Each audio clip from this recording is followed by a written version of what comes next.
د ژوند د لارو لرې منزلونه او انسان د ژوند د لارو لرې منزلونه او انسان ملګري دي څو ستړي پړاوونه او انسان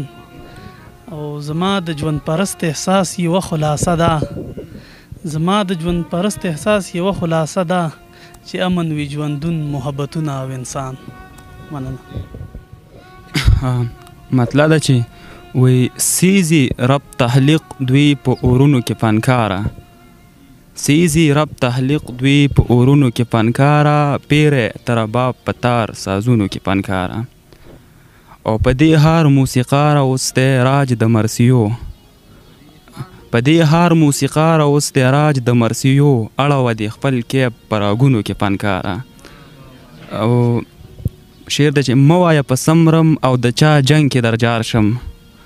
موایا په سمرم او د چا جنگ کې درجار شم ستای د شهادت په اخبارونو کې فنکاره او ستایا مولا جانا ته هغه جنت قربان شم مونږ ژوند تیره او په دوزخونو کې فنکاره او بعد مې شو احساس په دغه سان د خاموشۍ کې راشه په اوږده غړۍ غږونو کې فنکاره. نن خو مې له قاره توبه ویستله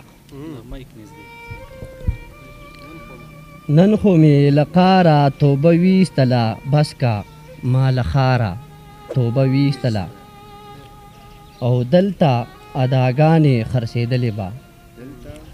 دلته اداګانې خرڅېدلې به ما له دغه کاره توبه ویستله مننه او دلته مې ژوندون ته خطره شوله دلته مې ژوندون ته خطره شوله ځکه مې له ډاره توبه ویستله او هلته پرښتو یې صفتونه کړل هلته پرښتو یې صفتونه کړل تا چې ګناهګاره توبه ویستله مننه او څه وشو په ما جوړ لیونی شومه څه وشو په ما جوړ لیونی شومه ما له خپله یاره توبه ویستله او اخري شعر دی خوند د میکدې خوند ورک د میکدې شو چې رانغلې خوند ورک د میکدې شو چې رانغلې جلبل چې له خماره توبه ویستله بس کا ما له خاره توبه ویستله. یو غزل دی چې وي ستا یم زه ستا جانانه مه کوه ما سره جپا جانانه مه کوه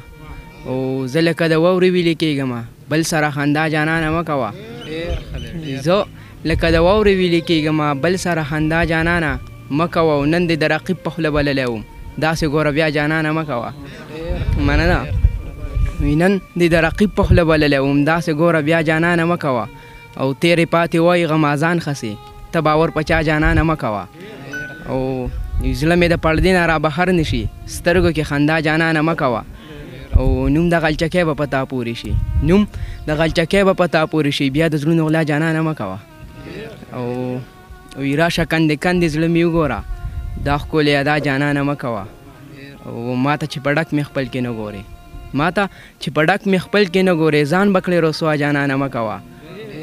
او کم کړه ستمونه سیال جان باندې اخلم لږه سا جانانه مه کوه.